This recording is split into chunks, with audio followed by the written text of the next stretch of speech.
صدر Saddam Hussein, جب تک اللہ نے انہیں حکومت دی تھی، کسی کو برا لگے تو معاف کرنا، میں کوئی ان کی دشمنی میں بات نہیں کر رہا ہوں، میں آپ کو جب تک اللہ نے ان کو حکومت دی تھی، سونے کی ٹوٹیاں تھی گھروں، بیت الخلا میں سونے کی ٹوٹیاں تھی، جگہ جگہ ان کے مجسمے بنے تھے، جو انہوں نے کیا ٹھیک، کچھ اچھے کام بھی کیا، آدمی اچھے بھی کرتا ہے برے بھی کرتا ہے، کیا، لیکن یاد رکھنا جب اللہ نے پکڑ کی نہ صدام کی، توجہ کر، جب اللہ نے صدام، کسی کو برا لگے تو معاف کرنا، جب اللہ نے صدام کی پکڑ کی نا تو پھر صدام کا حال آپ نے دیکھا نا کیسی قسم پرسی کی موت آئی، لیکن صدام جب پلٹنا چاہتے تھے بہت دیر ہو چکی تھی، اب پلٹنے کا موقع نہیں تھا، لیکن ان کو جو موت آئی نا وہ بڑی قابل رشک ہے، شہادت کی موت، قرآن چون کے کلمہ پڑھ کے جو بھی انہوں نے کیا اللہ ان کی قبروں پہ رحمت فرمائے، لیکن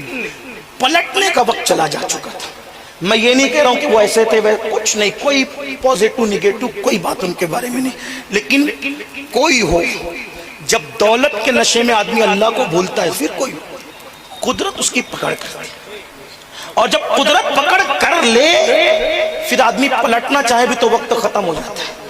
اس لیے جوانی کے نشے میں، دولت کے نشے میں اللہ کے غضب کو چیلنج مت کرو، جوانی بھی چھین لے گا، دولت بھی چھین لے گا، توبہ کی توفیق بھی چھین لے گا۔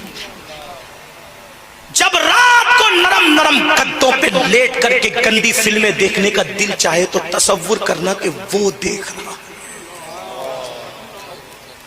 جب کسی عورت پر پاپ کی نظر ڈال کر کے زنا کرنے کو من چاہے تو تصور کرنا کہ وہ دیکھ رہا ہے۔ جب وہ پکڑ کرتا ہے زانیوں کو جو زنا کرتے ہیں، توبہ نہیں کرتے، اللہ ان کی نسلوں تک زنا کی سزا دیتا ہے، نسلوں تک زنا کی سزا باقی رہتی ہے۔ زانی کی روزی گھٹتی ہے، زانی کی عمر گھٹتی ہے، زانی کے چہرے سے رونق چھین لی جاتی ہے۔ ہمارے بزرگوں نے لکھا زانی زنا کرنے کے بعد اگر 7 سمندروں کے پانی سے بھی غسل کرے اس کا بدن تو صاف ہو جاتا ہے لیکن اس کا دل پاک نہیں ہو سکتا، 7 سمندروں کا پانی بھی اس کے دل کو پاک نہیں کر سکتا۔ میری قوم کے جوانوں کہاں ہو؟ تو عرض یہ کر رہا تھا کہ کب تک بادشاہ تھے؟ جب تک بادشاہ ہو کے بھی تہجد گزار تھے۔ یہی کہنے چلا تھا، ایک بات اور کہوں گا، بات ختم کروں گا۔ جب حضرت خواجہ قطب الدین بختیار کاکی دنیا سے جانے لگے، کون بختیار کاکی؟ خو گرے حمد سے تھوڑا سا گلا بھی سن لے، وہ بختیار جو آج کل عام پیروں کی طرح پیر نہیں تھے، حالانکہ آج کل کچھ پیران نظام بہت بلند ہیں، ان کی جوتیاں میرے سر پہ، لیکن جاہل جپٹ جو آج نکلے ہیں نا 10 ہاتھوں میں انگوٹھیاں اور تجھے نماز کی کیا ضرورت اور میں بخشوا دوں گا، یہ بات تو رسول اللہ نے بھی نہیں فرمائی کہ نماز مت پڑھو میں بخشوا دوں گا، یہ تو حضور نے بھی نہیں فرمائی، یہ کون چلے آئے؟ ان کی وجہ سے سنیت کو بڑا نقصان ہے، ایسے لوگوں سے ہوشیار رہو۔ ایک بات آپ کو کہوں، آپ بھی بڑے سادہ ہو میرے بھائی، جاہل لوگ جنہیں کلمہ پڑھنا نہیں آتا ان کو کہتے ہو اللہ کا ولی ہے، اللہ کا ولی ہے۔ ایک بات کہوں، اتنی سادگی تو نہ کر، دنیا کے معاملے میں کتنا ہوشیار ہے میرے بھائی تو، اور دین کے معاملے میں ایسا للو پپو بن رہا ہے۔ جاہل کو کہتا اللہ کا ولی ہے۔ آپ سے اتنا کہتا ہوں، کیا جاہل کو تم اپنی بیٹی دو گے؟ اپنی بیٹی دو گے؟ جب تم جاہل کو اپنی بیٹی نہیں دیتے تو اللہ جاہل کو اپنی ولایت کیسے دے گا؟ جسے کلمہ بھی نہیں آتا، اس کو ولی کہتے ہو؟ ولی، ہر ولی عالم ہوتا ہے، غیر عالم کبھی ولی نہیں ہو سکتا، لیکن بس بات اتنی ہے کہ کسی کو کتابوں سے علم دے دیتے ہیں اور کسی کو نگاہوں سے دلوا دیتے ہیں، مگر ولایت دینے سے پہلے علم ضرور عطا کرتے، کسی جاہل کو ولایت عطا نہیں کی جاتی۔ ہاں اتنا یاد رکھنا۔ تو بہرحال بابا قطب بڑے ولی، کیسے ولی؟ غریب نواز کے جانشین، 90 لاکھ کو کلمہ پڑھانے والے غریب نواز کے جانشین۔ وصال کا وقت آیا بابا قطب کے، فرمایا میری نماز جنازہ وہ پڑھائے گا، سن لے کون پڑھائے گا جنازہ؟ یہاں تو حال یہ ہے کہ میرا بیٹا پڑھائے گا، چاہے اس کو غسل کا طریقہ نہیں آتا ہو، میری نماز ہو نہیں ہو اس کی لاج رہ جائے، ہے نا, یہی ہے. چاہے پھر 4 کی بجائے 3 ہی پہ سلام پھیر دے, 5 میں ہی پھیر دے. یہ سب کچھ ہم نے دیکھا ہے میرے بھائی, دیکھی ہوئی باتیں ہیں. اللہ کی پناہ, لا الہ الا اللہ. اگر اتنی شوق تھا جنازہ پڑھوانے کا تو جنازے کا طریقہ سکھا دیتے, لیکن نہیں. اللہ کی پناہ. کہا میری نماز جنازہ کون پڑھائے گا؟ کہا جس میں 4 باتیں ہوں. نمبر 1, اس کی تہجد کبھی فوت نہ ہوئی ہو, اس کی تہجد کبھی چھوٹی نہ ہو, وہ میری نماز جنازہ. نمبر 2, عشاء اور عصر کی جو سنتیں غیر موقدہ ہے وہ بھی کبھی اس سے فوت نہ ہوئی ہو, غیر موقدہ بھی پڑھتا ہو. اگر جملہ شیخ الحدیث صاحب آپ نقیب بھی ہیں, ہاں معاف کیجئے گا, یہ بات آج کے اماموں میں بھی نہیں. غیر موقدہ تو ہے, کیا کہتے ہیں غیر موقدہ, غیر موقدہ دیکھتا نہیں سنت کس کی ہے, غیر موقدہ. ارے سنت کس کی ہے؟ وقت نہیں الگ بات ہے, کوئی عذر الگ بات ہے, ٹائم ہوتا ہے تو بیٹھ کر ادھر ادھر ٹائم پاس کرتے, پڑھ کیوں نہیں لیتے؟ ارے مرنے کے بعد کون سی 4 رکعت پڑھنے آؤ گے؟ پہلا اور لاسٹ چانس تو ہے, فرسٹ اور لاسٹ ہے, دنیا میں پہلی اور آخری بار ہے, اور پھر نہیں آؤ گے. اور یاد رکھنا ایک بات سن لیں, بزرگان دین نفل پہ زیادہ توجہ دیتے تھے. کہتے تھے اگر فرض چھوٹ جائے تو اس کی قضا ہے, لیکن نفل چھوٹ جائے تو اس کی کبھی قضا ہی نہیں ہو سکتی. یہ ان کی فکر تھی.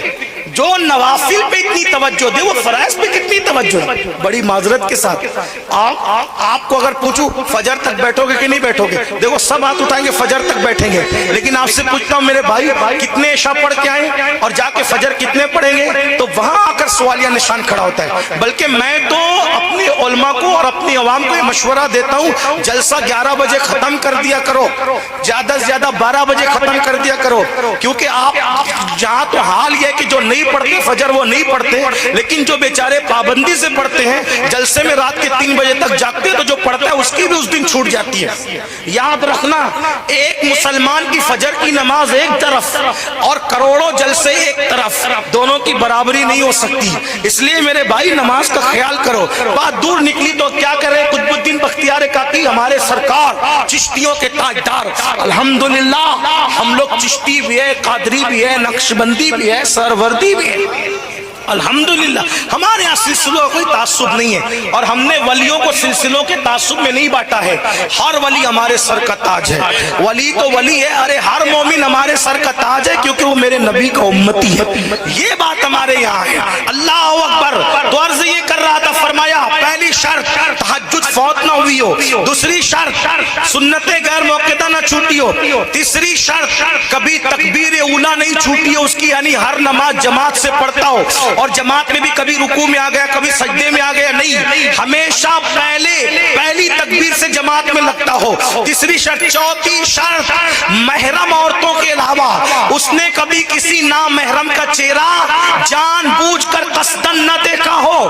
محرم کو چھوڑ کے, محرم مطلب امی, بہن, بیٹی, پھوپھی, دادی, یہ جو محرمات ہیں, محرم کے سوا نامحرم اجنبی عورت کا چہرہ جان بوجھ کر اس نے کبھی نہ دیکھا ہو. تہجد نہ چھوٹی ہو, سنتیں غیر موقدہ کبھی نہ چھوٹی ہو, تکبیر اولا نہ چھوٹی ہو, اور اجنبی عورت کو اس نے کبھی جان بوجھ کر نہیں دیکھا. جس میں یہ 4 شرطیں ہوگی وہی میرا جنازہ پڑھائے گا. اللہ اکبر. لوگ سوچتے تھے جنازہ پڑھانے والا غار سے تو نہیں آئے گا, لیکن خواجہ قطب الدین بختیار کاکی کا وصال ہوا. علامہ احمد جام کے شعر پر, کشتگان خنجر تسلیم راہ ہر زمان از غیب جانے دیگر راست, اس پر وصال ہوا. وصال کے بعد جنازہ تیار ہوا. تیار ہونے کے بعد لوگ سوچنے لگے کون پڑھائے گا, کون پڑھائے گا, کون پڑھائے گا. کون آیا پڑھانے پتہ ہے؟ دلی کا بادشاہ سلطان شمس الدین التماشائے. اور آنے کے بعد سینہ تان کے نہیں کہا کہ دیکھو میں تہجد گزار ہوں. یہاں تو کارپوریٹر صاحب جمعہ پڑھے تو اس کو وہ فیس بک پر اور جو ہے وہ واٹس ایپ پہ ڈالنا ضروری سمجھتے, عید پڑھے تو اس کو ڈالنا ضروری سمجھتے. بادشاہ اتنا پابند تھا لیکن کسی کو خبر نہیں تھی. شمس الدین جنازے پر آئے اور پیر کا جنازہ پکڑ کے روتے ہوئے کہا مرشد آپ نے تو پردہ کر لیا اور ہمیں بے پردہ کر گئے. آپ نے تو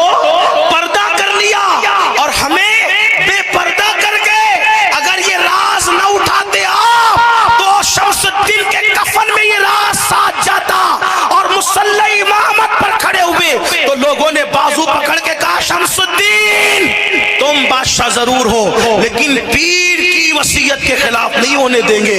بادشاہ نے سر جھکا کے کہا الحمدللہ وہ چاروں شرطیں میرے اندر موجود ہیں۔ جب اپنے اتنے پاک دامن تھے تب تک بادشاہ تھے، اور آج گندے ہو گئے، بیکاری ہو گئے۔ حالات کب بدلیں گے؟ ہمیں بدلنا پڑے۔